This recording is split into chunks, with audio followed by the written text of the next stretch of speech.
L'histoire est sur le point de se répéter à présent que la chambre des secrets a été ouverte une nouvelle fois. À cet instant, Dobby se figea comme frappé d'horreur. Puis il saisit sur la table de chevet la carafe d'eau qui abattit sur sa propre tête. Il s'effondra sous le choc et réapparut un instant plus tard en louchant et en marmonnant « Méchant Dobby, très méchant Dobby !» Donc il existe bien une chambre des secrets, murmura Harry. Et tu dis qu'elle a été ouverte une nouvelle fois? Ça veut dire qu'elle avait déjà été ouverte dans le passé? Raconte-moi, Dobby. Il attrapa le poignet squelettique de l'elfe qui essayait de prendre à nouveau la carafe. Je ne suis pas né de parents moldus, dit Harry. Alors pourquoi devrais-je avoir peur de ce que contient la chambre? Ah, monsieur, ne demandez plus rien au pauvre Dobby, balbutia l'elfe, les yeux exorbités.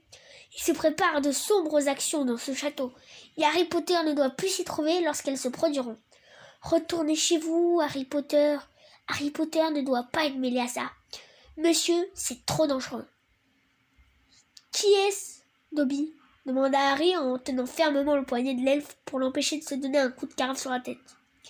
Qui a ouvert la chambre? Et qui l'avait ouverte avant? Oh, Dobby ne peut rien dire, monsieur Dobby ne doit rien dire, couina l'elfe. Rentrez chez vous, Harry Potter, rentrez chez vous. Il n'est pas question que je parte d'ici, répliqua Harry d'un ton féroce. L'une de mes meilleures amies est née de parents moldus et elle sera l'une des premières cibles si la chambre a vraiment été ouverte. Harry Potter risque sa propre vie pour ses amis, gémit Dobby dans une sorte d'extase pitoyable. Il est si noble, si courageux, mais il doit sauver sa propre vie. Il le faut, Harry Potter ne doit pas.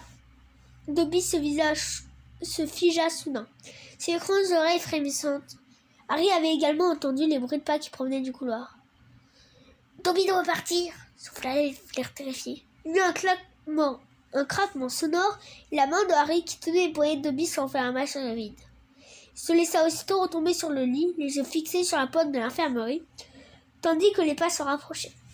Un instant plus tard, Dumbledore pénétra dans la salle en reculant. Il était vêtu d'une longue robe de chambre et coiffé d'un bonnet de nuit. Il portait l'extrémité d'un objet long qui semblait être une statue. Le professeur McGonagall apparut à son tour, portant l'autre bout de la statue qu'ils déposèrent sur un lit. « Allez chercher Madame Pomme-Fraîche » murmura Dumbledore. Le professeur McGonagall passa devant le lit de Harry et disparut. Harry resta immobile en faisant semblant de dormir. Il entendit des voix qui parlaient précipitamment et le professeur McGonagall revint dans la salle, suivi de Madame Pomme-Fraîche qui enfilait un cardigan sur sa chemise de nuit. « Que s'est-il passé ?» chuchota Madame Pomme-Fraîche en se penchant sur la statue. « Une nouvelle agression, » répondit Dumbledore. Minerva l'a trouvée dans l'escalier. « Il y avait une grappe de raisin à côté de lui, dit le professeur McGonagall. Je pense qu'il voulait rendre visite à Potter. » Harry sentit son estomac se contracter douloureusement. Avec précaution, il se souleva de quelques centimètres pour voir la statue allongée sur le lit. La lueur d'un rayon de lune lui permit de reconnaître le visage de Colin Creevey. Il avait les yeux grands ouverts et ses mains tendues devant lui tenaient son appareil photo. « Pétrifié, » murmura Madame Pomme-Fraîche. « Oui, » répondit le professeur McGonagall, « mais je frissonne rien d'y penser. Si Albus n'était pas descendu à ce moment-là, qui sait ce qui aurait pu... » Tous trois observèrent longuement Colin Creevey. Puis Dumbledore se pencha et arracha l'appareil photo de ses mains figées. « Vous pensez qu'il aurait pu prendre une photo de son agresseur ?» demanda précipitamment le professeur McGonagall. Dumbledore ne répondit pas. Il ouvrit l'appareil. « Miséricorde !» s'exclama Madame Pomme-Fraîche. Un jet de vapeur jaillit en sifflant de l'appareil photo et Harry sentit une odeur âcre de plastique brûlé. « Fondu !» dit Madame Pomme-Fraîche d'un air songeur. « La pellicule a entièrement fondu. »« Qu'est-ce que cela signifie, Albus ?» demanda le professeur McGonagall d'une voix inquiète. « Cela signifie, » répondit Dumbledore, « que la chambre des secrets a bel et bien été ouverte une deuxième fois. » Madame Pomme-Fraîche plaqua une main contre sa bouche.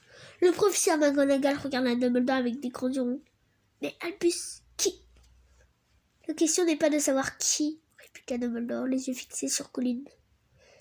« Mais de savoir comment. » Et d'après ce que Harry pouvait voir sur le visage de McGonagall, elle ne semblait pas comprendre mieux ce que lui dit Dumbledore.